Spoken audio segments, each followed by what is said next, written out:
Hey guys what's up, कैसे हैं आप लोग। तो स्वागत है आप लोगों का हमारे ऑडिटिंग के पॉडकास्ट में। ऑडिटिंग का पॉडकास्ट आप लोग शुरू करें उससे पहले मैं आपको बताना चाहूँगा कि अगर आप लोग चाहते हैं सीए इंटरमीडिएट का ऑडिट बहुत अच्छे से पढ़ना, तो आप लोग edu91.org पे जाके सीए इंटरमीडिएट ऑडिटिंग की क्लासेस बहुत ही अफोर्डेबल प्राइस पे ले सकते हैं। अगर आप पूछते हैं कि हमारे सबसे सबसे ये बड़ी यूएसपी हम लोगों की क्या है edu91 पे, तो पर्सनली स्पीकिंग मैं आप लोगों के डाउट्स बहुत सीरियसली लेता हूँ। आप लोगों के डाउट्स मैं टेलीग्राम पे लेते रहता हूँ। मंडे टू फ्राइडे में आपके डाउट्स लेने बैठता हूँ। सैटरडे संडे अगर आप डाउट भेजते हैं तो मैं उसका रिप्लाई नहीं कर पाता हूँ। हाँ, अगर वो डाउट दोबारा मंडे को मेरे पास आ जाता है, यानी आप लोग दोबारा सेंड करते हैं, तो मैं आपका रिप्लाई ज़रूर ज़रूर ज़रूर करता हूँ। यही नहीं, आपको डाउट सपोर्ट में हम लोग लाइव सेशंस वगैरह भी प्रोवाइड करते हैं। तो चलिए अब जल्दी से पॉडकास्ट शुरू करते हैं। All the best. Welcome to Audit Discussion Podcast of Edu91 by Neeraj Arora. For CA Intermediate classes and test series, visit www.edu91.org or download Edu91 app from Play Store and App Store. आज हम लोग बात करेंगे inherent limitations of audit के बारे में। आपके exams के लिए बहुत ज़्यादा इंपॉर्टेंट है, इसको मत छोड़िएगा।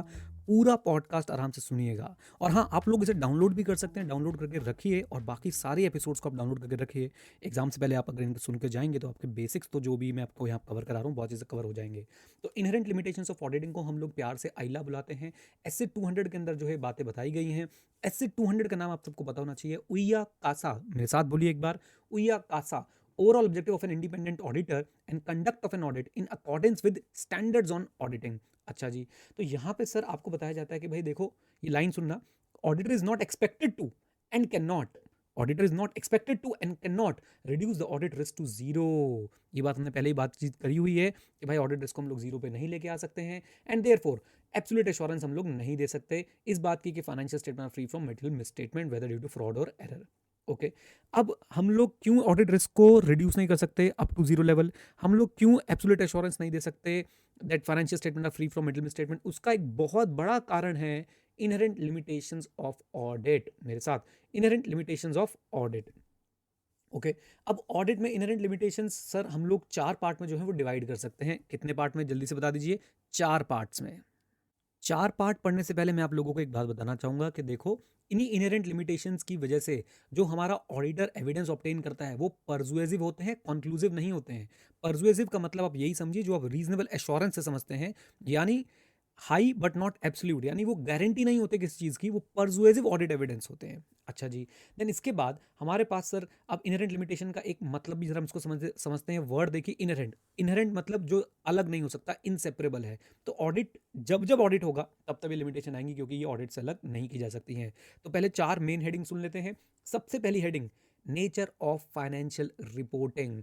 दूसरी, नेचर ऑफ ऑडिट प्रोसीजर। तो पहले फाइनेंशियल रिपोर्टिंग फिर ऑडिट प्रोसीजर। इसको आप ऐसे भी याद कर सकते हैं, भाई पहले तो फाइनेंशियल रिपोर्टिंग होगी, उसी के बाद जो है वो ऑडिट होगा। तो first is nature of financial reporting, दूसरा है नेचर ऑफ ऑडिट प्रोसीजर, तीसरा आता है timeliness of financial reporting and balance between benefit and cost. समझाएंगे भी, डोंट वरी, अभी इसके अंदर के भी डिस्कशन कर लेंगे। Timeliness of financial reporting and the balance between benefit and cost. और चौथा आता है other matters that effect the limitation of an audit. Other matters that effect the limitation of an audit. तो ये चार मेन हमारे पास जो है इनहेरेंट लिमिटेशन है। सबसे पहले nature of financial reporting, nature of audit procedure, फिर टाइमलीनेस ऑफ फाइनेंशियल रिपोर्टिंग, वापस आगे फाइनेंशियल रिपोर्टिंग पे, and balance between benefit and cost, and finally other matters. Right, चलिए अब इन चारों के अंदर का मटेरियल भी एक बार जो है जल्दी से देख लेते हैं, ताकि आप एग्जाम से पहले अच्छे से रिवाइज कर पाएं। सबसे पहले बात करते हैं नेचर ऑफ फाइनेंशियल रिपोर्टिंग की। तो नेचर ऑफ फाइनेंशियल रिपोर्टिंग अगर आप देखेंगे तो उसके अंदर फाइनेंशियल रिपोर्टिंग अगर मैं बात करता हूँ, फाइनेंशियल स्टेटमेंट जो बनते हैं उसके अंदर जजमेंट होती है। जजमेंट, जजमेंट मतलब 100% एक्यूरेसी के साथ डिसीजन नहीं होता, वो सिर्फ और सिर्फ कुछ फैक्टर्स पे, कुछ अजम्पशंस पे बेस्ड डिसीजन होता है। जब फाइनेंशियल रिपोर्टिंग के अंदर ही अजम्पशंस हैं, जजमेंट है, तो आप सोचिए ऐसी चीज़ जो जजमेंट से बनाई गई है उसके आप 100% एक्यूरेसी पे कैसे बात कर सकते हैं चेक करते समय। Okay, so financial statement judgement पे बनी होती हैं। फाइनेंशियल स्टेटमेंट में बहुत सारे आइटम्स ऐसे होते हैं जिनमें सब्जेक्टिव डिसीजन होता है, डिग्री ऑफ अनसर्टेनिटी होती है, और इसलिए फाइनेंशियल स्टेटमेंट में हमेशा इनहेरेंट लेवल ऑफ वेरिएबिलिटी रहता है, जिसको हम लोग एलिमिनेट नहीं कर सकते ऑडिट करने के बावजूद भी। Okay, second point, nature of audit procedure. तो भाई साहब, ऑडिट के साथ तो प्रैक्टिकल भी लिमिटेशंस हैं, लीगल भी लिमिटेशंस हैं। मेरे साथ बोलिएगा ऐसे ही, प्रैक्टिकल भी लिमिटेशंस हैं, लीगल भी लिमिटेशंस हैं, जो हमें झेलनी पड़ेंगी, जो सर एक व्यक्ति को झेलनी पड़ेंगी ऑडिट करते समय। जैसे कि देखिए, मैनेजमेंट मैनेजमेंट जो है सर आपको इन्फॉर्मेशन ही ना दे, ये प्रैक्टिकल लिमिटेशन है सर हमारे ऊपर। और लीगल भी कैसे होगी, हम मैनेजमेंट से सर इन्फॉर्मेशन के लिए झगड़ा नहीं कर सकते। ओके। दूसरी बात, फ्रॉड। फ्रॉड जो है एक सोफिस्टिक, ये बहुत इंपॉर्टेंट वर्ड्स बोल रहा हूँ, ये आपको एग्जाम में लिखने पड़ सकते हैं, इस पे नागिन क्वेश्चन बनता है, बदल बदल के आ सकता है क्वेश्चन। फ्रॉड जो है सोफिस्टिकेटेड और केयरफुली ऑर्गेनाइज स्कीम्स होती हैं उसके अंदर। और फ्रॉड किया ही क्यों जाता है, टू कंसील इट। ये वर्ड्स याद रखिए, sophisticated and carefully organise scheme, and it is being design to conceal the schemes etcetera. Okay. Auditor ना ही ट्रेंड है और ना ही ऑडिटर को, ऑडिटर से एक्सपेक्ट किया जाता है कि भाई वो डॉक्यूमेंट्स की ऑथेंटिकेशन में एक्सपर्ट होगा। मतलब यानी कि सर वो 100% एक्यूरेसी से चीज़ों को चेक नहीं कर सकता, ना ही ऑडिटर इस बात के लिए ट्रेंड है और ना ही ऑडिटर से एक्सपेक्ट किया जाता है। और ऑडिट है सर, इन्वेस्टिगेशन नहीं है। यानी कि ऑडिटर अपना काम जो है वो पॉजिटिव नोट पे शुरू करता है। ही नेवर एज्यूम्स कि सब कुछ गलत है, ही एज्यूम्स एवरीथिंग इज राइट, और उसके बाद अपना काम शुरू करता है। हाँ, प्रोफेशनल स्केप्टिज्म जरूर एक्सरसाइज करता रहेगा, राइट। तो ऑडिटर, ऑडिट है, इन्वेस्टिगेशन नहीं है। ऑडिटर के पास लीगल पावर्स नहीं है सर्च करने की, जो कि बहुत ज़्यादा ज़रूरी हो जाती है अगर कोई चीज़ इन्वेस्टिगेट करनी पड़ जाए तो ये था second point, nature of audit procedure. Nature of audit procedure में आप लोग क्या बोलेंगे, देखो भाई मैनेजमेंट हो सकता है इन्फॉर्मेशन प्रोवाइड ना करे, और फ्रॉड जो है वो तो सोफिस्टिकेटेड है, केयरफुली ऑर्गेनाइज है, डिजाइन टू कंसील है। ऑडिटर ना ही ट्रेंड है और ना ही ऑडिटर से एक्सपेक्ट किया जाता है कि भाई वो जो है डॉक्यूमेंट्स को 100% एक्यूरेसी से ऑथेंटिकेट कर पाएगा। ओके। एंड फाइनली, ऑडिट है, इन्वेस्टिगेशन थोड़ी है। इन्वेस्टिगेशन के लिए तो लीगल पावर चाहिए। थर्ड पे आते हैं, timeliness of financial reporting and balance between benefit and cost.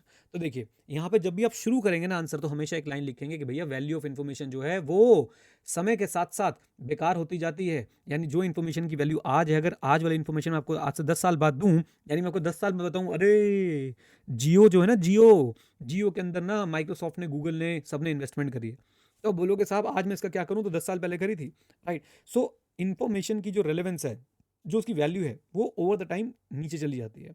और ऑडिट में एक काम और करना पड़ता है कि साहब हमें रिलायबिलिटी ऑफ इन्फॉर्मेशन और उस रिलायबिलिटी पे आने वाली कॉस्ट के बीच में एक जो है बैलेंस स्ट्रक करना पड़ता है। मैं कहना क्या चाहता हूँ, देखो भाई ऑडिटर 100% चेक नहीं कर सकता, ऑडिटर करता है सैम्पलिंग। अगर 100% चेक कराओगे तो कॉस्ट बहुत ज़्यादा बढ़ जाएगी, और कॉस्ट बहुत ज़्यादा बढ़ जाएगी तो अल्टीमेटली मैं बोलूँगा कि सर आपके ऑडिट के बेनिफिट्स कम हो रहे हैं और उसकी कॉस्ट जो है वो ज़्यादा आ रही है।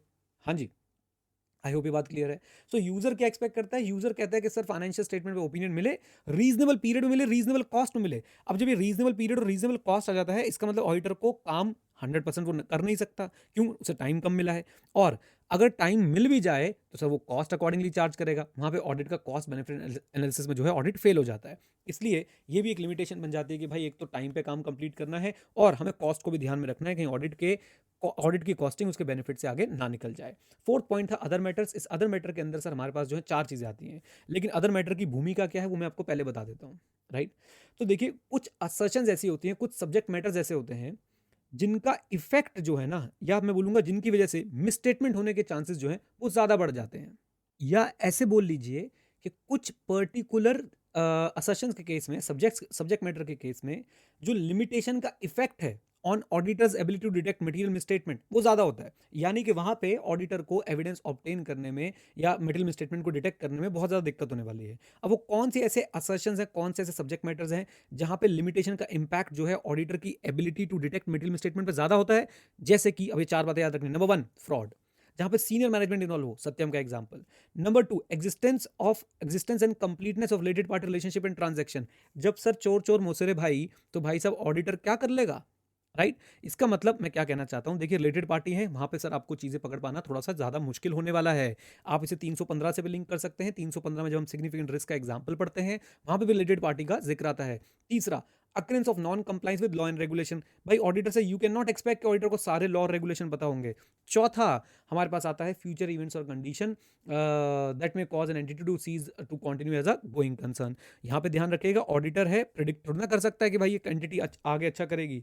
और ये बात हम ऐसे 570 में भी पढ़ते हैं, अगर आपको याद हो कि भाई साहब बात ऐसी है कि ऑडिटर की रिपोर्ट में अगर जिक्र नहीं है गोइंग कंसर्न का, तो आप उसको ये ना मान के चलें कि भाई it is the guarantee of the auditors, it is the guarantee of the organisation to continue as a going concern. No no no no no, ये 570 में भी हम पढ़ते हैं, 200 में भी इसका जो है वो रेफरेंस आता है, राइट। तो ये थी हमारे पास 4 लिमिटेशन। अब इन लिमिटेशन की वजह से होता क्या है, there will always be unavoidable risk कि भाई कुछ मटेरियल मिसस्टेटमेंट जो है फाइनेंशियल स्टेटमेंट में डिटेक्ट नहीं हो पाएंगी, चाहे ऑडिट कितनी अच्छी तरह से प्लान और परफॉर्म किया गया हो। फिर से बोलता हूँ, इन लिमिटेशंस का मेजर इंपैक्ट क्या आता है? इन लिमिटेशंस का मेजर इंपैक्ट ये आता है कि कुछ मटेरियल स्टेटमेंट जो है वो डिटेक्ट नहीं हो पाएंगी, चाहे ऑडिट कितनी अच्छी तरह से प्लान और परफॉर्म किया हो। लेकिन अब मैं जो लास्ट लाइन बोलने वाला हूँ ना, ये बहुत इंपॉर्टेंट है। हाउएवर, वैसे तो इनहेरेंट लिमिटेशन में समझ आ गई कि सर इसका इंपैक्ट आ सकता है, इसकी वजह से सर हो सकता है कुछ मिसस्टेटमेंट्स ना मिले, चाहे ऑडिट कितने अच्छे से प्लान और परफॉर्म किया गया हो।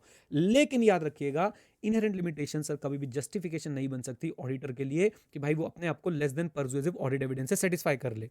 फिर से बोलता हूँ, इनहेरेंट लिमिटेशन किसी भी तरीके से जस्टिफिकेशन नहीं बन सकती ऑडिटर के लिए कि वो अपने आप को किसी भी तरीके से less than persuasive audit evidence से सेटिस्फाई कर ले। व्हाट आई वांट टू से, आई जस्ट वांट टू से कि गाइस, ऑडिटर ये नहीं बोल सकता अरे यार इनहेरेंट लिमिटेशन तो है ही, मैं काम क्या करूंगा, छोड़ो ना, मैं एविडेंस ही ऑब्टेन नहीं करता। ना ना ना ना ना ना रे, राइट।